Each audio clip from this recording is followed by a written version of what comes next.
इस क्लास में आप जानेंगे संसाधन के विषय में। संसाधन जिसको हम रिसोर्स भी कहते हैं, रिसोर्स। और इसकी परिभाषा हम देख लें। परिभाषा में यह है कि कोई भी वस्तु या पदार्थ संसाधन। देखिए, संसाधन जो शब्द होता है उसमें ये जो साधन है, साधन का मतलब ही होता है वस्तु या कोई पदार्थ या कोई माध्यम, है ना। तो कोई भी वस्तु या पदार्थ जो आवश्यकताओं को पूरा करने के लिए, यहाँ पर देखिए दूसरा बिंदु, आवश्यकताओं को पूरा करने के लिए। पहला एक चीज तो हम लोग ने ये देख लिया कि ये क्या है, पदार्थ है, पदार्थ बोले या फिर हम बोल सकते हैं कोई माध्यम भी बोल सकते हैं, ये पहला चीज हो गया। दूसरा चीज जो पॉइंट आउट हो रहा है वो है आवश्यकता को पूरा करने के लिए, आवश्यकता शब्द आ रहा है, ठीक। फिर उसके बाद देखें कि कोई भी वस्तु या पदार्थ जो आवश्यकताओं को पूरा करने के लिए उपयोगी हो, उपयोगी हो, उपयोगी। ये जो शब्द निकल के आ रहे हैं ना, इन चीजों को आप परिभाषा में जरूर सम्मिलित कीजिए। कोई भी वस्तु या पदार्थ जो आवश्यकताओं को पूरा करने के लिए उपयोगी हो, संसाधन कहलाता है, ठीक है। कोई भी पदार्थ जो आवश्यकताओं को पूरा करने के लिए उपयोगी हो, ठीक। और हम देख रहे हैं दूसरा बिंदु कि संसाधन उपयोगिता के आधार पर मूल्यवान होते हैं। उपयोगिता के आधार पर जब उपयोगी होगा वो क्या होगा, मूल्यवान होगा। मूल्यवान किसे कहें, जो महत्व का हो। शब्द और आ गया महत्व, ठीक है। अब हम देखते हैं यहां पर कि संसाधन के प्रकार कौन कौन से हैं। संसाधन के प्रकार में हम देखें तो पहला जो प्रकार रहेगा वो है प्राकृतिक संसाधन, जिसको हम नेचुरल रिसोर्स कहेंगे। तो वे संसाधन जो प्रकृति से प्राप्त होते हैं, प्रकृति से प्राप्त, प्रकृति से प्राप्त कहने का मतलब है जिसको हम एज इट इज, हम दुनिया से हमको मिल जाता है, जैसे बिना संशोधन के उपयोग किए जाते हैं। जो भी नेचुरल चीज मिलती है उसको किसी प्रकार से कोई मानव ने उसको अपने तरीके से उसको कुछ बनाया नहीं रहता। तो ऐसे हम देखें तो पेड़ पौधे हैं। अब यहाँ पर उदाहरण देखिए, वायु है, जल है, मृदा है, मिट्टी है, खनिज है, वनस्पति हो गया, और आपका जीव जंतु जितने भी, यहाँ तक कि हम भी क्या है, प्राकृतिक संसाधन है, ठीक। तो यहां पर हम देखें तो प्राकृतिक संसाधन को दो प्रकार में बांटा जा सकता है। आगे इस पर और डिटेल करेंगे। अक्षय संसाधन और क्षय संसाधन। नाम से स्पष्ट है अक्षय। पहले क्षय शब्दों को आप समझिए। क्षय मतलब होता है नष्ट हो जाने वाला, लेकिन जो चीज खत्म हो गया उसको हम पुनः बना सकते भी हैं और पुनः नहीं भी बना सकते। तो जो हम फिर से उसको बना सकते हैं उसको बोलते हैं नवीनीकरणीय संसाधन, और जिसको हम पुनः नहीं बना सकते उसको अनवीनीकरणीय संसाधन। नवीनीकरणीय में देखिए तो सभी प्रकार के प्राणी, पादप, मानव, ये सब नवीनीकरणीय संसाधन है। और अनवीनीकरणीय संसाधन में देखिए तो खनिज, धातु, पेट्रोल, है ना, मृदा, कोयला, प्राकृतिक गैस, ये सब जो है एक बार खत्म हो गया तो फिर और नहीं बनेंगे। मिट्टी, यदि मिट्टी का क्षरण हो गया और वो समुद्र में चली गई तो फिर क्या, हम मिट्टी कहाँ से लाएंगे फिर। ये मिट्टी भी एक अनवीनीकरणीय संसाधन है। प्राकृतिक संसाधन में भी देखें तो जो अक्षय संसाधन है, जो कभी खत्म नहीं होंगे, जैसे कि सौर ऊर्जा, सूर्य से आने वाली किरणें, पवन ऊर्जा हो गई, हवा तो चलती रहेगी, ज्वारी ऊर्जा हो गया, ज्वारी ऊर्जा मतलब समुद्र की लहरों का आना, ठीक है, उससे भी हम ऊर्जा प्राप्त करते हैं। वर्षा, वर्षा भी होगी, वर्षा भी होगी, लेकिन एक आने वाले दिन में कब नियमित रूप से, अभी जैसे वर्षा हो रही है, जरूरी नहीं है कि वो नियमित रूप से वर्षा हो। जिस तरह से पर्यावरण का संतुलन बिगड़ रहा है उस हिसाब से ये बात आ रही है, ठीक है। चलिए यहां पर हम देख रहे हैं, आप चित्र के माध्यम से देखिए, ये हो गया सोलर एनर्जी, फिर ये हो गया हाइड्रो पावर एनर्जी, और ये बायोमास एनर्जी। बायोमास एनर्जी कहने का मतलब यह है कि पेड़ पौधे भी तो हमें ऊर्जा प्रदान करते हैं, है ना, विभिन्न प्रकार के भोज्य पदार्थों के द्वारा। और हम देखें यहाँ पर है आपका जियोथर्मल एनर्जी, भूगर्भीय जो ऊर्जा है, जैसे कि ज्वालामुखी में का फटना। और ये हो गया आपका वाइंड एनर्जी, ठीक है, हवा की एनर्जी। ये इस प्रकार से ये रिन्यूएबल एनर्जी कहलाती है। अक्षय संसाधन जो कभी खत्म नहीं होंगे, ठीक है, अक्षय है। और ये यहाँ पर देखिए नॉन रिन्यूएबल एनर्जी, जिसमें हम देखें तो फॉसिल फ्यूल है, कोयला है ना, नेचुरल गैस है, प्राकृतिक गैस, और साथ में हम देखें तो न्यूक्लियर ऊर्जा, ये सब नॉन रिन्यूएबल एनर्जी है, क्षय हो जाएंगी, नष्ट हो सकती हैं, ये ऊर्जाएं होती भी हैं, ठीक है। तो रिन्यूएबल एनर्जी, नवीकरणीय संसाधन किसे कहते हैं? वे संसाधन जो पुनः पूरित या नवीनीकरण किए जा सकते हैं, फिर से हम उसको पूरा कर सकते हैं, फिर से उसको पूरा किया जा सकता है, उसकी भरपाई किया जा सकता है। उदाहरण के तौर पे हम देखें तो सौर ऊर्जा, पवन ऊर्जा, जल, मृदा, वन, ये है। लापरवाही की वजह से उपयोग करने पर इनकी उपलब्धता प्रभावित हो सकती है, जैसे जल संकट। यदि हम इसका सदुपयोग करें तो ये हमें पुनः पूरित होती रहेगी, लेकिन यदि लापरवाही से इसका उपयोग करें, ठीक है, इसका जल संचयन यदि न करें तो फिर जल संकट की स्थिति आ सकती है।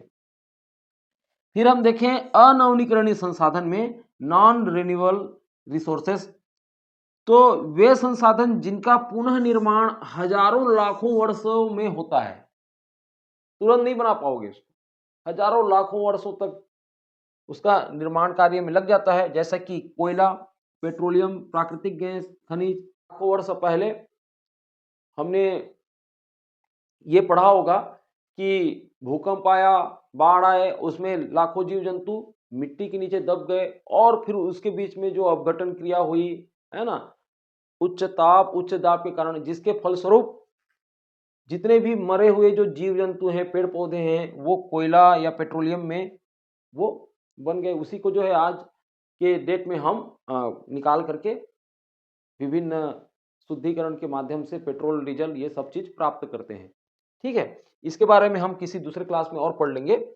एक बार समाप्त होने पर दोबारा जल्दी उपलब्ध नहीं होते, कौन सा? अनवीकरणीय संसाधन। फिर आगे हम देखें यहाँ पर जो नेचुरल और मैन मेड मटेरियल, क्या यहाँ पर आप लोगों को चित्र दिखाई दे रहा होगा। नेचुरल मटेरियल मतलब प्राकृतिक जो सामग्री है, प्राकृतिक जो साधन है, उसकी बात हो रही है। चाक, सैंड मतलब रेती हो गया, ऑर्गेनिक जो तेल है ना, चमड़ा, लोहा, सोना, रुई, कोयला, लकड़ी, ये सब क्या कहलाएंगे? आपके प्राकृतिक संसाधन कहलाएंगे।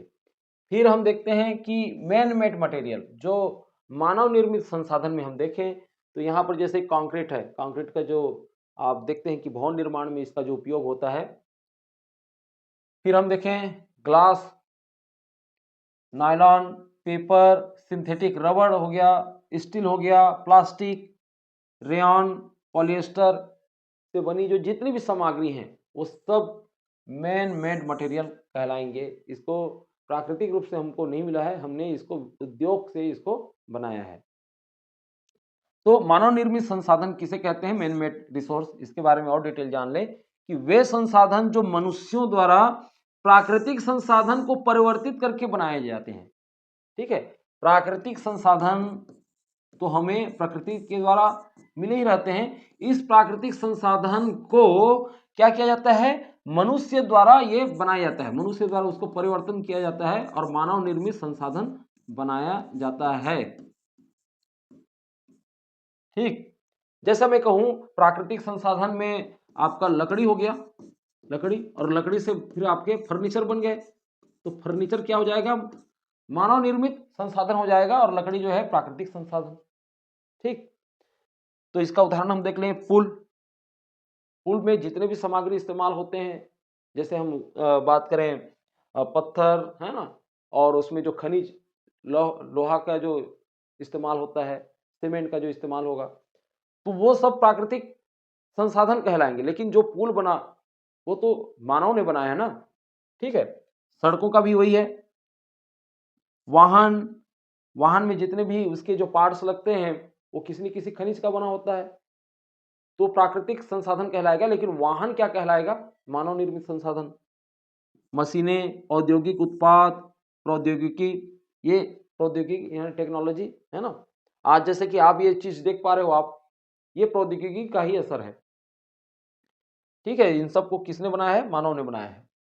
अभी देखें हम मानव संसाधन किसे कहते हैं, दोनों में फर्क है, मानव निर्मित संसाधन और मानव संसाधन में। लोग स्वयं भी संसाधन होते हैं, स्वयं भी संसाधन होते हैं।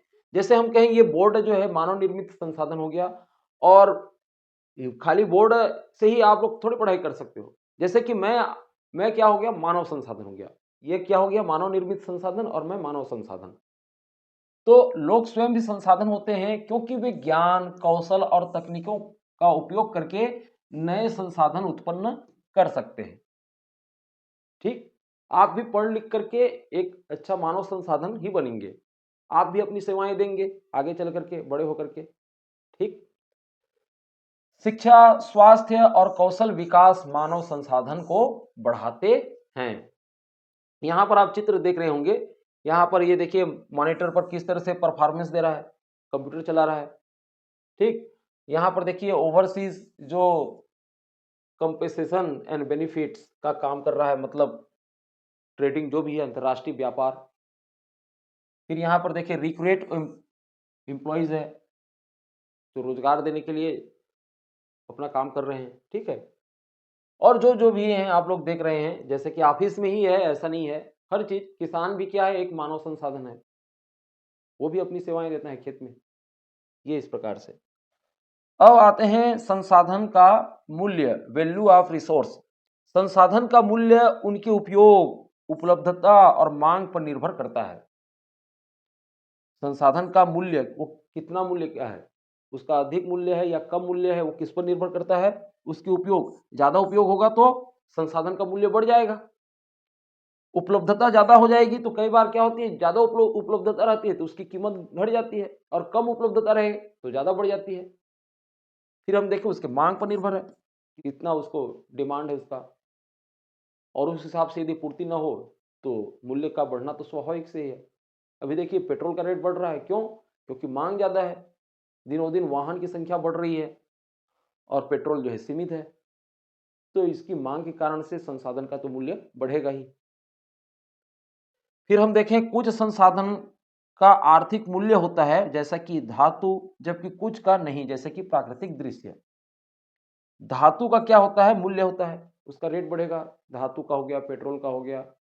लेकिन जो प्राकृतिक दृश्य हैं उनका मूल्य नहीं होता। प्राकृतिक दृश्य हो गया, हवा हो गया, पानी हो गया, लेकिन ये भी मूल्यवान है, भले उसका आप पैसा नहीं दे रहे हो। जैसे कोई प्राकृतिक नजारा है, उसको देखने का आपको पैसा देना नहीं पड़ रहा है। हाँ, ये बात अलग है कि जब मानव उसको जो है वो कर ले, घेराव कर ले और उसमें टिकट लगा दे, तो वो अलग चीज है, वो अलग मैटर है। लेकिन आपको देखने का तो पैसा नहीं लगेगा ना, ठीक है, उसके अंदर में जाने का पैसा लगेगा, वो अलग चीज है। हवा, पानी, इसके भी आप सांस ले रहे हो तो क्या पैसा थोड़े दे रहे हो, है ना? पानी पी रहे हो तो क्या पैसा थोड़े दे रहे हो? तो उस हिसाब से मूल्य की बात नहीं है। मूल्य और पैसा में अंतर है, कीमत और जो मूल्य है उसमें अंतर है। कीमत यानी जो आप पैसा पेमेंट करते हो उसकी बात कर रहा हूं। ठीक है, तो मूल्य यानी महत्व की चीज, इस प्रकार से आप उसको समझिए। समय के साथ संसाधनों का मूल्य बढ़ सकता है, जैसे पेटेंट दवाई में। देखिए समय के साथ संसाधन का मूल्य बढ़ सकता है। मान लो कोई संसाधन है जिसका मूल्य बहुत कम होता है, लेकिन जब उसको जो है कोई पेटेंट करवा लेता है, अपने नाम से कर लेता है, एकाधिकार कर लेता है, तब वो उसका रेट अपने हिसाब से वो बना सकता है, उसका पेटेंट उसको मिल गया। ठीक है, ये इस प्रकार से। अब आगे हम देखते हैं संसाधन उपयोगिता और उसका प्रबंधन किस प्रकार से होता है। संसाधन तभी उपयोगी बनते हैं जब उनका उपयोग उचित ढंग से किया जाए। उचित ढंग से यदि हम संसाधन का उपयोग कर रहे हैं तब वो उपयोगी बन सकता है। संसाधनों के वितरण में असमानता होती है, भौगोलिक परिस्थितियों पर निर्भर करती है। यहाँ पर जो उपलब्ध है हमारे छत्तीसगढ़ में, जरूरी नहीं है कि वो उपलब्धता किसी दूसरी जगह में हो। ठीक, उसी की बात हो रही है। तो संसाधनों का वितरण में असमानता होती है, हर जगह हर चीज मिले, हर जगह वो हो, ऐसा नहीं है। जैसे कि इधर अच्छी मिट्टी है तो खेती अच्छी होती है, तो जरूरी नहीं है कि हर जगह जो है आपकी खेती अच्छी हो, उधर मिट्टी में उतनी क्वालिटी नहीं रहती, है ना? और भी बहुत सारी चीजें हैं, भौगोलिक परिस्थितियों पर वो निर्भर करती है। फिर हम देखें संसाधन संरक्षण, रिसोर्स कंजर्वेशन, संसाधनों का विवेकपूर्ण उपयोग करना ताकि वे भविष्य में भी उपलब्ध रहें। देखिए, विवेकपूर्ण उपयोग करना है। अभी मानव उसी चीज को नहीं समझ रहा है। अभी मानव क्या किया, भोगवादी दृष्टिकोण से जी रहा है। उसको जो है आने वाली पीढ़ी की कोई चिंता ही नहीं है। इस प्रकार से हो रहा है। ठीक है, तो हमें विवेकपूर्ण इसका उपयोग करना चाहिए ताकि भविष्य में भी उसकी उपलब्धता रहे। नवीनीकरणीय संसाधनों का सतत उपयोग, जो नवीनीकरणीय संसाधन है उसका हमको सतत उपयोग करना चाहिए और अनवीनीकरणीय संसाधन की बचत करना चाहिए। बचत आवश्यक है, मतलब जो हम जिसको पुनः बना सकते हैं उसका उपयोग हमें सतत करना चाहिए। इसीलिए तो बोला जाता है कि सौर ऊर्जा का उपयोग करना चाहिए। अभी सौर सेल पैनल शुरू हो गया है विद्युत निर्माण के लिए। ठीक है, और जो अनवीनीकरणीय संसाधन है उसकी जो है बचत जरूरी है। अभी ताजा उदाहरण देखें तो जैसे कि वाहन है, वाहन में जो पेट्रोल डीजल का प्रयोग होता है तो उसको अब कम से कम करने की आवश्यकता है। और इलेक्ट्रिकल व्हीकल अब मार्केट में आ रहे हैं। ठीक है, इलेक्ट्रिकल व्हीकल में हम देखें तो जिसमें बैटरी का प्रयोग होता है, बैटरी को हम चार्ज कर सकते हैं और ये जो एनर्जी है हमको जल विद्युत ऊर्जा से भी मिल जाती है, बिजली के द्वारा उसको हम चार्ज कर सकते हैं। ये इस प्रकार से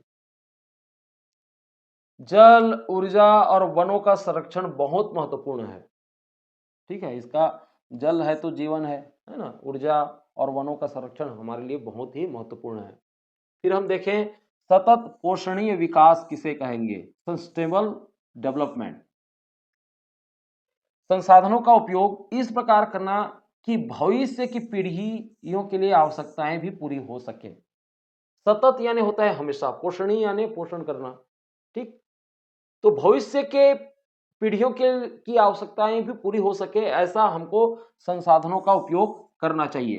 प्राकृतिक पर्यावरण की हानि को न्यूनतम करना, कम से कम करना। देखिए, मनुष्य जिएगा तो आवश्यकता की पूर्ति के लिए वो तो संसाधन का उपयोग करेगा ही, लेकिन हमको ऐसा संसाधन का उपयोग करना चाहिए कि उसकी हानि कम से कम हो सके। सतत विकास का मुख्य उद्देश्य यही है। दो चीजें यहां पर आ रही है, एक तो भविष्य की आवश्यकता को पूरी कर सके, पूरी हो सके ऐसा हमको संसाधन का उपयोग करना है, मतलब संयम से उपयोग करना है, और साथ में हानि को न्यूनतम करना है। बात वही की है, दोनों एक ही चीज को कह रहा है। अब देखें हम संसाधन संरक्षण के क्या क्या उपाय हो सकते हैं। पहला चीज, जल की बर्बादी को रोकना। जो जल संसाधन है, महत्वपूर्ण जो संसाधन है, उसकी बर्बादी को हमको क्या करना है, जल की बर्बादी को रोकना है। इसके लिए हम वर्षा जल संचयन भी कर सकते हैं, और साथ में हम देखें ऊर्जा संरक्षण के लिए बिजली बचाना, साथ में नवीनीकरणीय जो ऊर्जा है उसका उपयोग करना, ये हम कर सकते हैं। पुनः चक्रण, रिसाइकलिंग, पुनः उपयोग, रीयूज को बढ़ावा देना। पुनर्चक्रण मतलब आप देखते होंगे कि कबाड़ वाले बहुत सारी चीजों को ले जाते हैं, फिर से उसको रिसाइकल किया जाता है।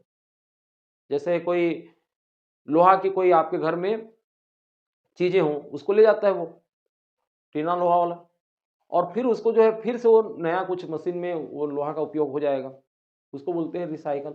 और रीयूज कहने का मतलब ये है कि जैसे कोई हम लोग जुगाड़ नहीं करते हैं, कबाड़ से जुगाड़ वाली स्थिति, मतलब आपको पता चला कि कोई मार्केट से कोई सामान लाए हो, एक किसी डिब्बा में आया है, उस डिब्बा का उपयोग आप और दूसरों चीजों में भी लगा रहे हैं, तो उसको बोलते हैं रीयूज। हर चीजों के लिए सामान नया खरीदना ये जरूरी नहीं है। हमारे घरों में ऐसी बहुत सारी चीजें होती हैं जिसका हम रीयूज कर सकते हैं। ये इस प्रकार से वृक्षारोपण करना और वनों की कटाई रोकना, सार्वजनिक परिवहन को अपनाना, ईंधन की बचत करना। देखिए, सार्वजनिक परिवहन को अपनाना, आज सड़क में बहुत ज्यादा ट्रैफिक हो गई है, मतलब बहुत ज्यादा गाड़ी उतर आई है, और बड़े बड़े कारों में बहुत कम संख्या में, एक दो ही संख्या में जो है और बैठे रहते हैं और बहुत ज्यादा स्पेस लिए चलते हैं सड़कों में। ठीक है, तो क्या होता है, इससे ट्रैफिक तो बढ़ी है, आने जाने की सुविधाएं भी बहुत हद तक जो है प्रभावित होती हैं, असुविधा होती है। तो सार्वजनिक परिवहन का यदि उपयोग किया जाए, सार्वजनिक परिवहन को अपनाया जाए, तो ईंधन तो बचत होगी ही, साथ में सड़क में ट्रैफिक की समस्याएं भी कम होगी। ठीक है, सामाजिकता बढ़ेगी वो अलग चीज़ है, लेकिन सबको अपनी स्टेटस का ख्याल है, या कहें हम अपनी सुविधा के लिए देखते हैं। ये इस प्रकार से एक अनुशासन से ज़िंदगी नहीं जी रहे हैं, तो अपने टाइमिंग के अनुसार से घर से निकलना होता है। तो अनुशासनपूर्ण यदि ज़िंदगी जिया जाए, तो फिर सार्वजनिक जो बसें हो गई या सार्वजनिक जो वाहन हो गई, उसकी उपयोगिता बढ़ेगी और इससे बहुत सारी समस्याएँ हल होंगी। संसाधनों के अंधाधुंध उपयोग के प्रभाव। प्राकृतिक आपदाएं बढ़ सकती हैं, सूखा, बाढ़, जलवायु परिवर्तन। ठीक है, यदि हम संसाधन का अंधाधुंध उपयोग करें तो उससे क्या हो जाएगी, प्राकृतिक आपदाएं बढ़ेंगी, जिसमें से हम देखें सूखा, बाढ़ और जो ग्लोबल वार्मिंग है, जलवायु जो परिवर्तन है, अनियमित वर्षा होना, ये इस प्रकार से जल, ऊर्जा और खनिज संसाधनों की कमी हो सकती है। ये इस प्रकार से समस्याएं होंगी। पारिस्थितिकी तंत्र का संतुलन बिगड़ सकता है। पारिस्थितिकी तंत्र किसे कहेंगे, कौन किसे खाता है, ये तो हो गया खाद्य श्रृंखला। अब क्या हो रहा है कि बीच में जो कड़ी है वो टूट गई है, तो उसमें जो है बहुत सारे जीव विलुप्त हो गए हैं, और एक जीव के विलुप्त हो जाने से उस पर आश्रित रहने वाला जीव भी विलुप्तीकरण के कगार में चला गया है। और ये पूरे पारिस्थितिक तंत्र को बिगाड़ने में जो महत्वपूर्ण भूमिका अदा कर रही है वो है मनुष्य। संख्या विस्फोट हो रही है,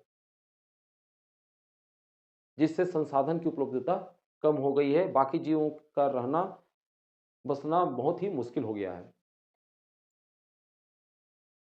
पृथ्वी पर संसाधन का वितरण असमान है। जो हम मुख्य अभी फैक्ट अभी निकल के आ रहा है वो क्या है कि इसका जो वितरण है वो असमान है। हर जगह हर चीजें मौजूद नहीं है ना। वो तो व्यापार के कारण इधर उधर सब सारी जरूरतें जो है पूरी हो रही है नहीं, आयात निर्यात ये चल रहा है। कोई देश जो है किसी संसाधन से वो कमजोर है तो वो उस चीज का क्या कर लेता है, वो आयात कर लेता है, और अपने जगह में जो चीजें मौजूद है उसको जब बाहर भेजता है उसको बोलते हैं निर्यात करना। ठीक है, इसको हम और किसी दूसरे क्लास में बताएंगे। मानव की आवश्यकताओं और तकनीकों के विकास में संसाधनों का महत्व बढ़ता है। तकनीक का जब विकास होगा ना, या मानव की आवश्यकता यदि बढ़ेगी, तब संसाधन का महत्व क्या होता है ये हमको पता चलता है। सतत पोषणीय विकास से संसाधनों की दीर्घकालिक उपयोग संभव हो सकता है। संयम से यदि हम संसाधनों का उपयोग करें तो एक लंबे समय तक उसका उपयोग संभव हो सकता है। यदि हमने संयम नहीं दिखाई तो बहुत जल्दी जो है बहुत सारी चीजें खत्म हो जाएंगी, तो आने वाले दिनों में उसकी समस्याएं बढ़ जाएंगी। जैसा अभी पेट्रोल डीजल की ही बात ले लें। ठीक है, मानव संसाधन ही संसाधनों का सर्वोत्तम उपयोग करने में सक्षम होते हैं। मानव संसाधन का अधिक से अधिक उपयोग करना है ताकि रोजगार बढ़े। लेकिन आए दिन हम अभी देख रहे हैं कि अभी बहुत बड़ा एक खतरा हो गया है, एआई का जमाना आ गया है। अभी आप मोबाइल को कोई आदेश दोगे वो तुरंत बना करके दे देता है। इस प्रकार से चीजें हैं, रोबोट आ गए हैं, वो मानव के बहुत सारे काम को शीघ्रता से कर रहे हैं। जीवन तो आसान हो गया है, लेकिन आसान क्या कहें, बहुत सारे लोगों के पास अब काम नहीं है। ठीक है, तो उनका सरवाइव करना बहुत मुश्किल हो जाएगा आने वाले दिनों में। ये इस प्रकार से स्थितियां बन रही है। ठीक है, तो निष्कर्ष क्या हो रहा है कि संसाधनों का संरक्षण और सतत विकास ही पृथ्वी के संतुलित भविष्य को सुनिश्चित कर सकता है। प्रत्येक व्यक्ति संसाधनों का विवेकपूर्ण उपयोग में योगदान देकर पर्यावरण और समाज की बेहतरी में सहायता कर सकता है। तो आशा है आप लोगों को समझ में आ गया होगा क्या है संसाधन, संसाधन के प्रकार क्या हैं, नवीकरणीय संसाधन, अनवीकरणीय संसाधन क्या होते हैं जो कि प्राकृतिक संसाधन हैं, और मानव निर्मित संसाधन क्या होते हैं ये भी आप लोगों को पता चल गया होगा। साथ में मानव संसाधन क्या है ये भी आप लोगों ने जाना। सतत पोषणीय विकास क्या है और किस तरह से संसाधन का हम विवेकपूर्ण इस्तेमाल कर सकते हैं, क्या करने होंगे उपाय, सारा चीज़ जो है आज हमने इस क्लास में कवर किया। हम मिलते हैं ऐसे ही एक नए क्लास में।